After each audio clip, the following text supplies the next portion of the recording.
Hey, what's going on? And welcome back to Cinema Recap. Today we're going to be looking at that 2020 family fantasy Disney movie, Upside Down Magic. Spoilers ahead. Our movie opens up in a traditional suburban neighborhood. Nori narrates the different things that make kids unique. Things such as sports, art, and music. Her mother always said that one day she would find her niche as well. Well, one day, years after her mother's death, completely unprovoked, she gained the ability to shapeshift. An ability that took her and her father by complete surprise. We jump 6 years into the future. And the day has finally come where Nori heads to the Sage Academy, a prestigious school of magic for kids like herself. It could be a daunting and intimidating first day of school, but thankfully, she's not going alone. She'll be going with her best friend, Reina. Now, while Nori's not very good at controlling her shape-shifting powers, Reina's a natural talent. With zero training, Reina makes balls of fire and explodes them with ease. A stunning and truly mystifying ability. Nori, on the other hand, lacks precision with her shape-shifting. When she attempts to be a cat, she accidentally mixes features of a kangaroo and a beaver into it as well. Mixed animals that Nori has dubbed abominations. Regardless, she and Reina hype each other up and have nothing but high praise for one another. So together they leave for their first day and wait at what seems to be the bus stop for their entry. There, dozens of kids with unique individual powers wait for their first day of school. And as they're waiting for their ride, Nori's dad has some last-minute words of encouragement for his daughter. He recalls how nervous her mother was her first day at the academy, despite being a gifted and wonderful user of magic. Knowing that even her mother wasn't perfect calms Nori down, and the two gleefully celebrate her attending a magic school. With that anticipation continuing to build, Reina and Nori nervously discuss how they'll perform at the school, before being interrupted by loud monstrous sounds coming from the woods behind them. Turns out to be a teacher from Sage. They aren't at a bus stop, they're at the foot of a trail. The man waves off the parents and begins to lead the kids into the woods. Bye-bye, parents. See you at Thanksgiving. Where they'll walk the rest of the way to the academy. Although there's one caveat to their little nature hike. No magic. Now, during their hike, Nori and Reina follow behind eagerly, and despite the warning about no magic, one kid uses his ability to talk to an animal anyway. In an attempt to quiet all the kids down, the instructor tries to spook them by telling them that there are dangerous and magical creatures lurking in the woods. Dangerous and magical like skunks and birds. There's no beasts, just normal animals. Still, Nori proves to be an optimist and tries to befriend her fellow magic users, to which she gets thoroughly ignored. Eventually, the group arrive at a wooden ark in the woods. It may appear that they're lost, but in reality, they're on the cusp of greatness. The man assures them that they're not lost and tells them to follow him if they dare. He walks through the ark and instantly vanishes into the unknown. Nervous, yet excited, the two friends hold hands and walk through the portal together. And what they find on the other side is the school, a massive campus with powerful and talented students. Years of training at the academy have made them all powerful and adept sorcerers. Even fire users like Reina have so much control that they can spell out a welcome message in the air for the new students. The coming years will surely prove to be challenging and ultimately very rewarding. So during the orientation, they're greeted by one of the heads of the school. She welcomes them with open arms and begins her rundown of that school. Apparently, there are 5 schools at the academy, one for each category of known magic. Fuzzies, who can communicate with the animal kingdom. Flickers, who can make an object come to them with a flick of a hand. Flares, who can harness that power of fire. Flyers, who can fly. And Fluxers, who have the power to transform into any animal at will. Yes. So the very excitable Nori interrupts the orientation multiple times. And Reina's here putting her in her place. As a tradition at Sage Academy, each student must go through a placement test to see if they qualify for their honors program. Sounds familiar? So the test proceeds and all the flares are up first. Their task is to light a candle from 6 feet away. Almost every single one of them passes with flying colors. Everyone except one kid named Elliot. Elliot nervously approaches the stand and when asked to light the candle, he's only able to create smoke. Aww. Now Reina's turn, she easily lights that candle with a pinky and impresses everyone. Up next are the Fuzzies. They have to interview a dog for answers only the council knows, and all of them can interview that dog and make it into their honors program. Then we have the Flickers. They must draw in a vase from 6 feet away, a task that seems easy enough for most, until a girl named Pepper with a very bad attitude comes in to do her test. Well, she ignores the adults until the last minute. When she finally decides to display her talents, she instead sends the vase hurtling through the air and breaks it. With her powers all out of control, she sends all the papers flying before resuming her bad attitude facade. She clearly has failed. Next up, the Flyers, who are asked to float 3 feet off the ground for 30 seconds. Most do alright, except for a boy named Andres. He's that same kid that ignored Nori during the hike, and he keeps a bag of bricks on him at all times just to keep him grounded. So when asked to do the task, he removes his bag and goes flying towards the ceiling, well past that requirement. And while it may seem like a talent, Andre can't actually control his powers, and is stuck to that ceiling, where Scriff, the man that picked him up from the bus stop, has to pull him back down. And last but not least are the Fluxes. Their task is to turn into a kitten for 6 seconds, and then flux back to their human form. They all seem to control their power very well, and all of them pass. But Nori's turn comes up, and she can only hold that form for 2 seconds before her kitten turns into an abomination. It grows some wings, has parts of a llama, and when she switches, she falls back on her butt. The only words the council has for her is, "That was unique." So with all the kids examined, the entire school shows up to welcome the new students into their programs. One by one, the cards that each of them were given reveal their placement. Some are given honors, such as Reina, and some are put into basics. Although there's a third category, UDM. Now this is for the students that didn't do well at all. Now the majority of the students are sent to the dining hall to get their new uniforms, while Nori is sent towards the woods. There she follows a path to a basement where Scriff waits for her. Who are you? Among the class of rejects is Nori, Pepper, Andres, and Elliot. UDM apparently stands for Upside Down Magic.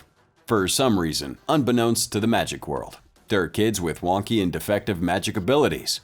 Nobody quite understands why, and nobody really tries to find out either. The kids who have this defective kind of magic are placed here, with Scriff instead of the academy.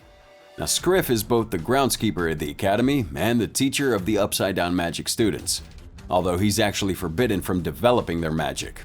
Instead, he's tasked with basic academic studies. Realistically, he just keeps the rejects busy. When Pepper and Elliot question why they're not allowed to be taught magic, Mrs. Nightslinger comes in and explains that they want their magic to fade. Magic is like a muscle, and if you don't use it long enough, it will eventually die.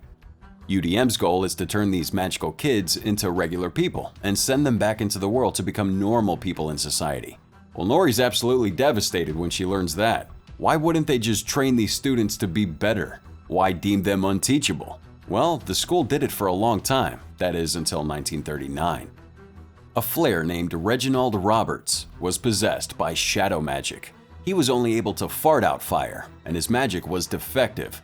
So the school tried to teach him, but they didn't know that Upside Down Magic kids make a great host of shadow magic. Reginald became a monster that threatened the world and was only barely stopped by the combined efforts of the teachers. So, what is shadow magic? Well, shadow magic cannot work without a human host, and UDMs are their sole targets. Similar to how a crack on the surface of a fruit can cause rot, UDMs are that crack. So in an effort to prevent a repeat of the past, the UDMs are locked up and prevented from using magic and left for their magic to die. With that ominous warning, Mrs. Nightslinger leaves them to ponder her lecture, and Scriff begins the inaugural lecture on how to deal with having all your hopes and dreams crushed by smushing all your feelings into a tiny ball deep in your stomach. Despite the warnings, Nori vows to do everything she can to improve in magic and get her powers to be right side up. Elsewhere, Reina is welcomed into the honors program for flares. There, she and her classmates are told about an upcoming tournament for the first years called the Sage Games. It's likely that Reina will be selected to participate. So continuing with the lecture, Flare Professor Argon explains that flare magic is a matter of heat application. It requires very finite control. So she asks Reina to heat up some popcorn as a demonstration. Calm down. Reina, being the natural, is able to make the popcorn pop, but her nerves get the better of her and she ultimately burns the dish. The professor communicates her disappointment and sends Reina back to her seat. Strangely, a mysterious student watches from the classroom door and smirks at Reina's failed attempt. And that night, Nori's sleeping in a rundown cabin in the woods, and Reina's all up in a massive and luxurious dorm. With the days that follow, Nori's met with more disappointment when she and the other UDMs are tasked with sweeping up around campus. Nori initially thinks that they're flying brooms and faceplants into sadness. During her cleaning duties, she stumbles upon a class of Fluxes taught by Professor Han. Just like the Flares, the Fluxes will also compete in the Sage Games. Their lesson today is to transform into an exact replica of a cat. Now eager to improve her magic, Nori crashes that class and takes the cat. Despite Hans's warning against it, she attempts to transform, but in true Nori fashion, enter Abomination, a half-elephant, half-ostrich beast that Scriff has to stop. Later on, Scriff lectures her, and she only half-heartedly apologizes before being sent to go eat lunch. Now at the dining hall, all the amazing students are displaying their talents and are sitting together, Reina among them, while the UDMs are segregated to their own table. Nori tries to remain positive and jokes around with her fellow UDMs. And while most of them are kind of pessimistic, Andres is surprisingly optimistic. He found her Abomination to be actually very cool. So with Andres opening up, Nori opens up as well and displays her talent for drawing. More so, she expresses her intent to continue practicing her flux magic. Now her hope is to compete in the Sage Games and prove that the UDMs are not hopeless. She refuses to give up on her dream, and her optimism sparks hope in the other UDMs. Reina tries to join them but is stopped by Professor Argon. It's the professor's belief that Nori and the UDMs will only deter Reina's growth. So she's forced to stay with her Flare classmates, where she's feeling isolated and lonely. Again, she's being watched over by that mysterious student. As the days go by, Nori and Reina remain separated from each other. Individually, Nori tries to visualize her flux transformation, while Reina continues with her popcorn practice, although both seem to be struggling to cope without each other. Now slowly improving her magic, Reina gets better with the popcorn exercise. Unfortunately, despite her clear improvements, Argon remains unimpressed. Her classmate Philip is still a lot better than her, and Argon lets her know it. After class, Reina finally meets the mysterious student that's been stalking her. Her name is Chandra, and she assures Reina that she has much more power than Philip. In a strange and not at all ominous way, Chandra offers Reina help, harnessing her power before abruptly leaving the conversation. And later that day, Reina's studying in the garden when Nori finally catches up to her. The two have been separated for so long, and you can tell there's an uneasy tension between them. Both not wanting to disappoint the other lie about their studies and tell each other that they're doing great in their respective fields. Come dark, desperate to become the best in her craft, Reina studies at the library late into the night. After long hours of studying, she chooses to call it a night. However, when she puts that book away, another appears. It's a book of shadow magic. Well, she opens it, and the world goes dark and light begins to fade. The encroaching darkness terrifies her, and she tries to leave the book, but it follows her, urging her to read it, while Chandra watches from afar as her dark and twisted plan slowly unfolds. Back at the UDM dorm, Nori's practicing her magic and is slowly improving her flux abilities. Now, while she couldn't keep her cat form at all before, she's now able to hold it for a whole 3 seconds, essentially being leaps and bounds better than what she was. Her improvement inspires the other UDMs, and together they all vow to support her. So the next day at Reina's dorm, she's continuing to practice that popcorn exercise. Her improvement is slow, and it's frustrating her. Eventually, she notices Nori with her friends outside. Thinking that Nori's doing amazing things without her, Reina succumbs to her sadness. She's doing great without me. And the Book of Shadow Magic is opened. Reina's now its host. The day of the Sage Games arrives, and while the UDMs are stuck in their basement giving presentations, the rest of the school is attending the show. Nori, however, is skipping out on class to crash the games. Upon learning this, Scriff goes after her. Now, despite being told to stay put, the rest of the UDMs follow suit as well. At the Sage Games, Reina is pitted against Philip, and using her shadow magic, she obliterates her competition. In the wake of Reina's victory, Nora crashes the party and attempts to display her hard work. For a second, it seems like it's going okay, but ultimately, she transforms into another abomination that Reina has to stop with a slightly out-of-control fireball. Nori's failure puts all the UDMs and Scriff on blast. And Scriff is threatened out of a job. UDMs are all met with disappointment. They're all yelled at quite violently and banned from the upcoming Founders Day. Night Slinger's hard punishment is too tough, and it breaks Scriff. He decides that he can't watch another generation of UDMs have their hopes crushed. And against the orders of his superiors, he decides that he wants to teach them magic. The class hesitates to let Scriff be their teacher, but as it turns out, he uses magic as well. He's a fuzzy magic user, but he can't speak to animals. Instead, he has to sing for them to listen. Side note, Scriff has the voice of a rock star. So with the teacher at their side, the UDMs once again regain hope. Elsewhere, Chandra breaks into Reina's room and reveals that she was the one that gave Reina the book. In perhaps the most cliché villain way possible, she walks backwards out that door and disappears. The book, however, stays, despite walking out with her. Now when Nori comes up to check up on her, this high-tension situation is too much for Reina, and she pushes away her friend.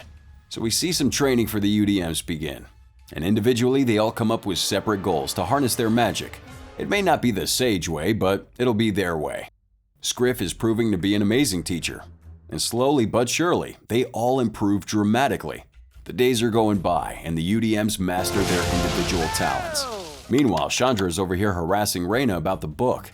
Reina's trying to tell her to go away, but it's revealed that she's the only one that can see her. The shadow magic has chosen her, and only her. You see, Chandra doesn't target UDMs. She targets the powerful and insecure. Reina's trying to argue against it, but ultimately succumbs to Chandra's will. And by the time Nori finds her, it's too late. Reina's been possessed, and Nori has no choice but to make a run for it. Nori goes and warns her fellow UDMs about the upcoming dangers. Tomorrow will be Founders Day, and the entire school will be out and vulnerable. So tomorrow's the big showdown, and only the UDMs can stop Reina. So at the Founders Day presentation, Reina's acting strangely but displays her amazing talent. In a true show of power, she displays her immense magical reserves and reveals herself as a shadow magic user. The whole school tries to stop her, but nothing's working. Their traditional forms of magic are much too basic to stop the beast. All seems lost until the UDMs show up. The monsters not prepared for their controversial forms of magic, and somehow they manage to even the playing field. With their combined power, they're able to bring the beast to its last legs. But when the school tries to finish it off, Nori refuses to let him. She still has the belief that she can get her best friend back. She talks down the enraged Reina, and using her classic fireball, Reina breaks free of that shadow magic's grasp. And now that she's finally free, the world is safe once again. The days that follow will come with a lot of changes. The UDM class was disbanded, and each joined their respective class. The sage way was forgotten, and everyone was encouraged to be the best that they could be in their own way. So let's say you could fix Sage Academy in your own way. What would you do? Drop us a comment with that hashtag Cinema Recap. Till next time.